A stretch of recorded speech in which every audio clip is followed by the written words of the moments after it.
ត្រឹមតែអាចបកស្រាយនៅបទចម្រៀងជាភាសាខ្មែរបានយ៉ាងពីរោះនោះទេតែអ្នកអង្គម្ចាស់តូចនរោត្តមចេនណាក៏អាចបកស្រាយបទចម្រៀងជាភាសាចិនបានយ៉ាងពីរោះផងដែរ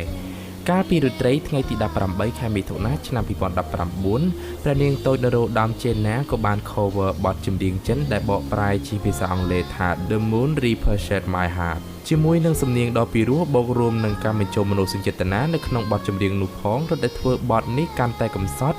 និងអន្លង់អន្លូចរហូតធ្វើឲ្យអ្នកអង្គម្ចាស់តូចនរោត្តមចេនណាហូរទឹកភ្នែកផងដែរយ៉ាងណាមិញបទចម្រៀងមួយបទនេះទើបតែបានបញ្ចេញមិនទាន់បានមួយថ្ងៃផងក៏មានអ្នកចូលទស្សនារហូតដល់ 20,000 នាក់ទៅហើយ